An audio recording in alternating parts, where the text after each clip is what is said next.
Assalamu alaikum and good morning, and thank you for your attendance, and I will thank the organizing committee and scientific committee for inviting me for this interesting conference. I have, I did not have any discussion before this with Dr. Abu Hammour, but actually my presentation is kind of connected somehow to his, not as sophisticated.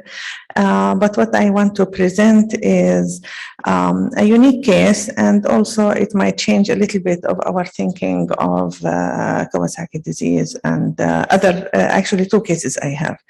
So I will start with the first one. This is an 11-month-old who presented with fever and diarrhea for 5 days. This child previously is healthy. And the way she presented, she had fever for 5 days, diarrhea 3 to 4 times per day, and she developed rash. But by the time the family presented to emergency room, they said the rash was disappearing. So on our physical, she also had reduced oral intake. There was no vomiting. She was passing urine, but she was somehow cranky. There were no respiratory symptoms. And there was no sick contact. This was pre-COVID era, so I did not have to go through the corona issue. Her vaccination are up to date. Developmentally, she's appropriate. She crawls, doesn't walk yet. She waves, babbles, and she's breastfed and on solids. Her physical examination upon admission, these were her initial vital signs. Of course, she has been having much higher fever, but this was upon presentation. Blood pressure was normal and saturation was okay. Her weight and height were on the lower percentile, but that's how she has been growing since birth. And her physical examination, she looked sick, but she was still alert, interactive. She was cranky.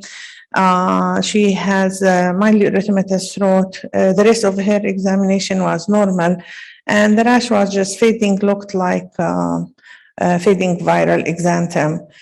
She was also having some signs of dehydration. So basically, we have to have an initial impression and plan for this patient. And initially, we were under the impression that she has viral gastroenteritis and she developed viral exanthem that was getting better. She's dehydrated, and we need to rule out other etiology because the fever was for 5 days. Although the family, upon presentation, they said the fever was subsiding. And we have to rule out urine infection, bacteremia, or other etiology.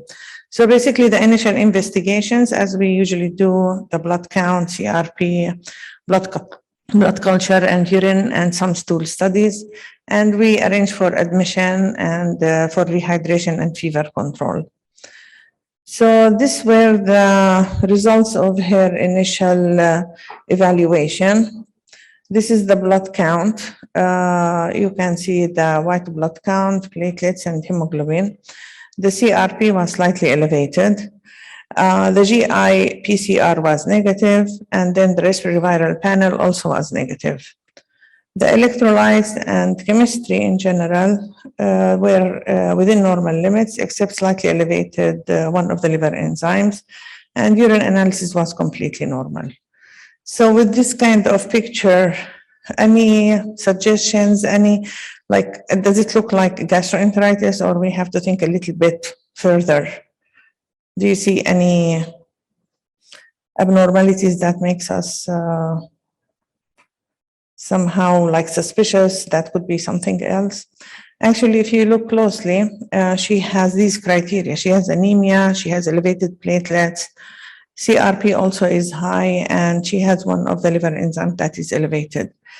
So with fever of 5 days and rash and these findings make you want to think a little bit further.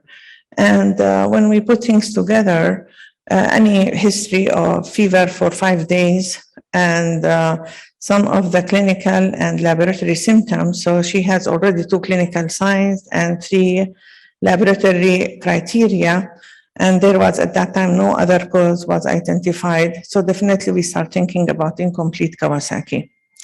So she was admitted the night before. The next day when we when she continued to have the fever, the labs were repeated about 24 hours after the admission, and after we saw all these abnormalities to see which way she's going.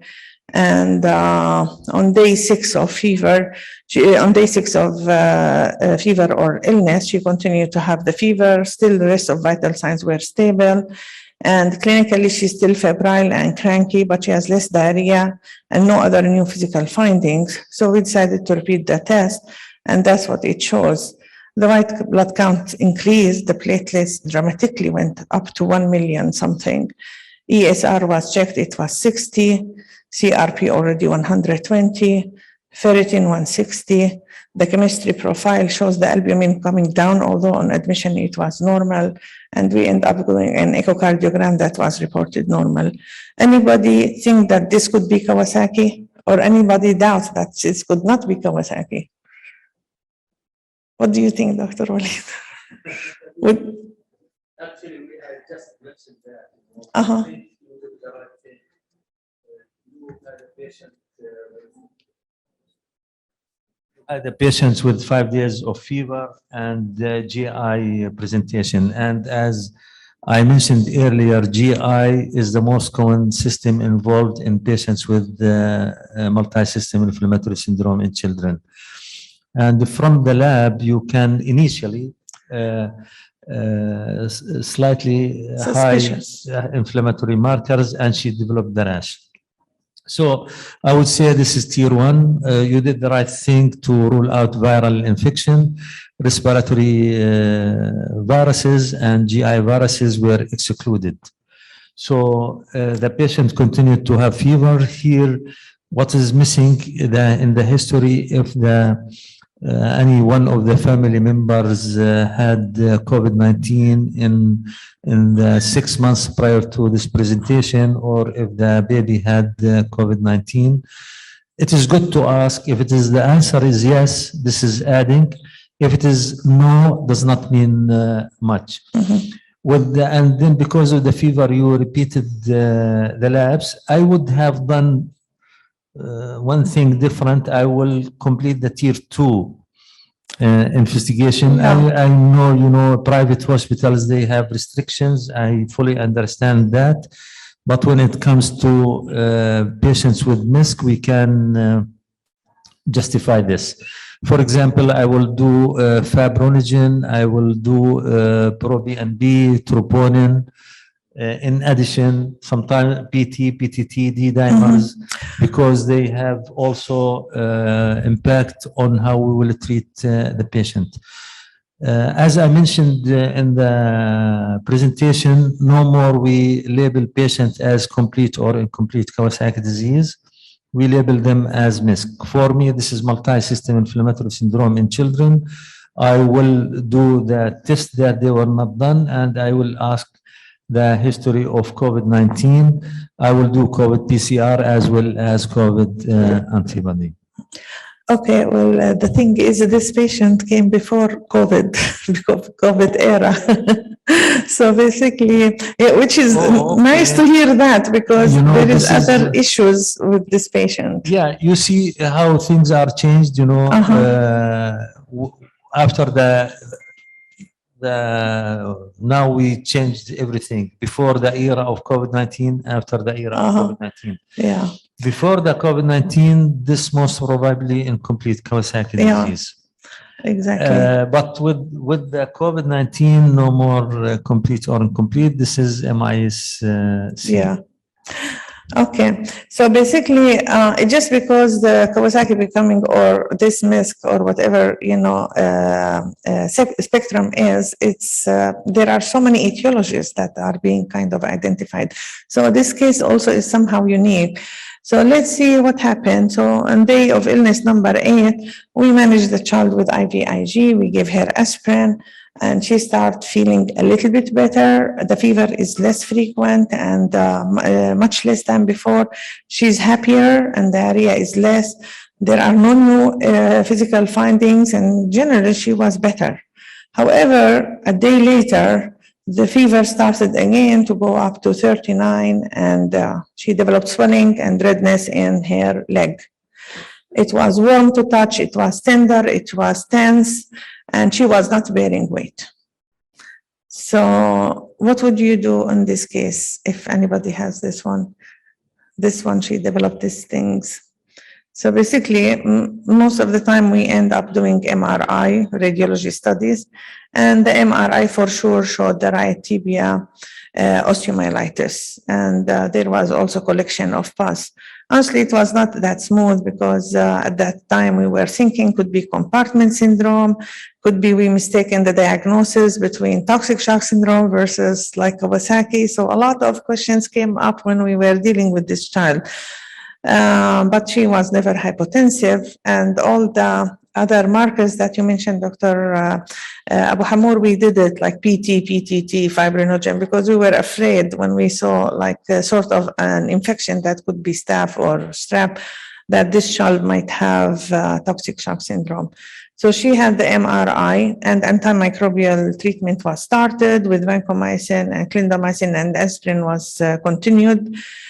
Surgical drainage was done, and she had so much pus coming out, and it grew staphylococcus aureus. And based on that, we downgraded the antibiotic coverage, and she was treated with clindamycin for 6 weeks and the aspirin for 4 weeks as the usual treatment. Of course, with following up with the cardiologist and looking at all the parameters. So basically, the child fully recovered at the end. She did not have any long-term sequelae. Now, for the discussion in this case, so the etiology of Kawasaki disease remains unknown. And always there is a question whether there is a single identified agent versus several agents that have a common immunologic response.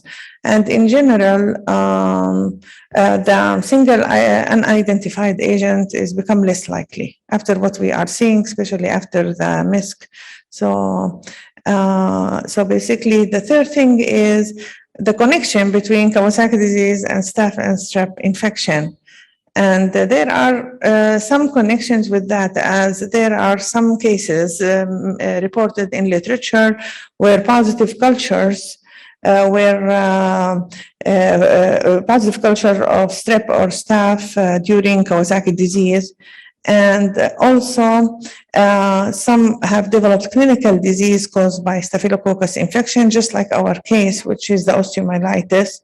And then the overlap of the features between Kawasaki disease and toxic shock syndrome, including like the fever, the rashes, the edema, although two major criteria kind of differentiate both, which is the hypotension in toxic shock syndrome versus the coronary artery lesions in the Kawasaki disease. So this kind of distinguish both of them. And most of the time we expect with toxic shock syndrome to see thrombocytopenia versus thrombocytosis with Kawasaki. And the age group, Kawasaki is more likely to be in younger age and toxic shock syndrome in older age.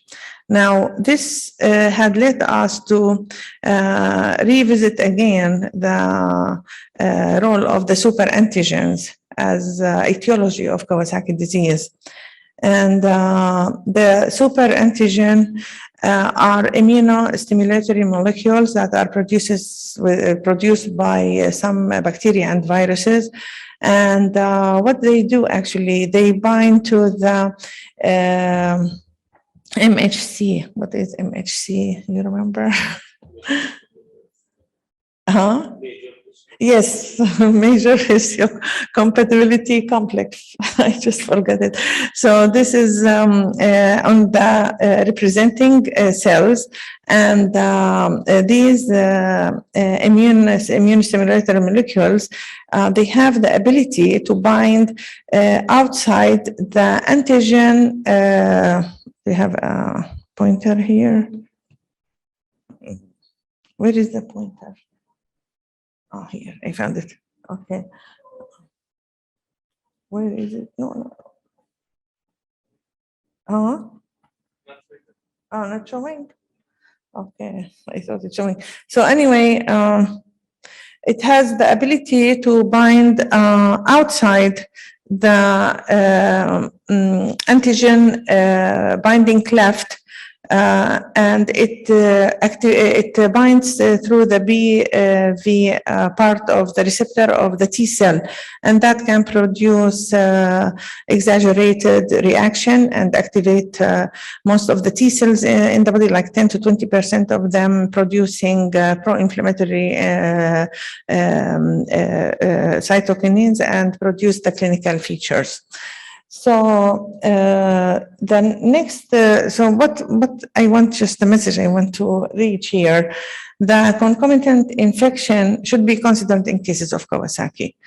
And the other thing is similar cases of Kawasaki in patients who are being treated for staphylococcus infection. Like there were cases that reported that they developed Kawasaki disease while the presentation was to treat staphylococcus sepsis or infection.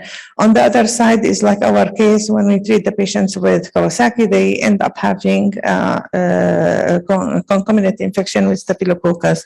And that leads us to the question that we always put as a criteria to diagnose Kawasaki disease. When we say, like, does the identification of bacterial infection rule out Kawasaki disease? And it seems like this criteria has to be looked again. So this is the main goal of this case. Second case, yeah, it is very quick actually. This is a child who is 7 years old or 8 years old with fever and nasal bleeding. Actually, he's 7 years old. Today he's 8, sorry. And then he presented, initially they said epistaxis, but end up it is hemoptysis. He had very high fever and a cough for 2 days.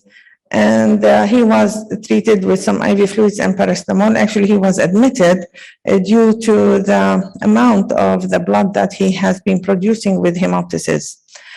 The child did not have any previous, did not have any illnesses in the past. There is no weight loss, no chronic cough, no recurrent fever. And the past medical history, as I said, he's healthy, no sick contact. This is again before COVID. So we don't want always to think COVID, this is before.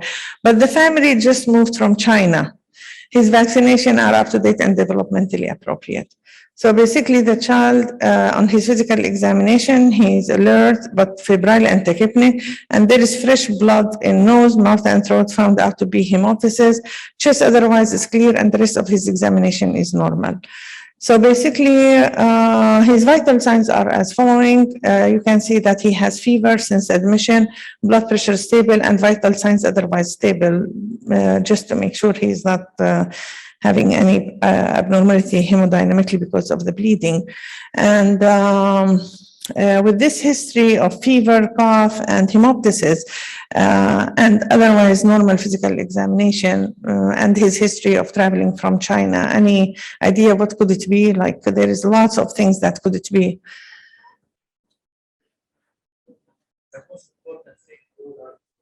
Yeah, exactly. Well, this is the list of the things that we could think of: the pneumonia, tuberculosis, of course, with a child who's traveling from Far East, the possibility of foreign body, bronchiectasis, hemosiderosis, congenital heart disease, but also we have to look at the rest of the clinical picture if he has any previous history. So it looks like whatever is happening to him is mainly acute. So we end up doing his labs actually when he was admitted. He had the initial labs done and his white blood count normal. He has a little bit of anemia. The rest of his CBC was okay. His CRP is not that elevated. Respiratory viral panel and throat strep is negative. He has the gamma interferon ordered and the PPD.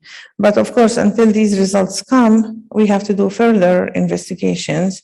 And PT, PTT were normal just because of the bleeding. We have to rule out any possibilities of that. So we have to go further with the investigation, and we did the chest X-ray. I don't have the chest X-ray results. I have only the report. I don't have the X-ray itself. So it shows mild, streaky, inflammatory changes in the right apex with pleural thickening. That make us think further that could this be tuberculosis. So chest CT was done, and I think the radiologist got influenced with the history. So he wrote, it's multiple, scattered, fine nodular, and interstitial changes, and the right upper lobe, there are also changes. And then he mentioned there is also possibility of lymphadenopathy. So for us, we were highly suspicious. So we end up calling our colleagues to do bronchoscopy. And they did the bronchoscopy, and they found the blood clots in his right main bronchus. There was no foreign body, no lesions. There were some inflammatory changes in the area. They took the specimens. The fast acid bacilli stain was still negative, culture still pending. The cytology, however, showed lipid-laden macrophages. And what do you think this could represent? Yeah. Other fungal infection, yeah. Okay. Actually, based on that, we came up with this diagnosis, lipoid pneumonia. And I will tell you, after we went through the history, we were able to find out the etiology for this patient. We found out that the child was forced to take one fish oil pill few days back. And it looks like he aspirated it, and it caused this kind of pneumonitis. Now, the child was treated with antibiotics only because we did not know what's going on, but also with any pneumonitis, most of the time we end up treating with antibiotics. He improved and was discharged home on clarithromycin and follow-up appointment, and he was very well. What I want to point out from this one, is this type of pneumonia common in children? This is the question. Do you think it's common? Yes, no? Well, have any of you used mineral oil as laxative? I know some of my colleagues do that. The other question, anybody use petroleum gel in children's noses or Vicks? Not ourselves, even our families. I think this is very common, isn't it? The third thing, have we ever recommended fish oil and omega-3 for our kids? It's all oily, and we do that all the time. And then, do we ask families about using olive oil drops in the nose? In some cultures, they do. In some cultures, I heard in Saudi Arabia, it's kind of a common practice. And some families here, they ask me this question. And then, have you seen families force feeding their kids? Yeah. And what about the moisturizing the lips? All these are risk factors for lipoid pneumonia and lipoid pneumonitis. And the way it presents, not always like this. Many times it presents with recurrent wheezing, recurrent infection in kids and in elderly. Depends on the factor, depends on the depends on that, repeating the practice of using these medication, and also with elderly, because sometimes they have problem with swallowing and they aspirate. And some of these oils, even when the child aspirates it, it does not give acute symptoms. So they don't like cough or show that they are choking or something. Depends on the viscosity of the oil and the amount it got aspirated, but it is very common and it's unrecognized, and now it's more evolving. So if you have a child coming with recurrent respiratory symptoms, one of the questions or the things to ask is this one. So basically, it is common. So this one, the take-home message is to think about it. And as I mentioned, the complication of this type of pneumonitis is pulmonary fibrosis, superimposed mycobacterium, fungal infections, respiratory failure, and even death because of this recurrent aspiration. And pediatricians should be aware of the use of these oily products in children. Thank you.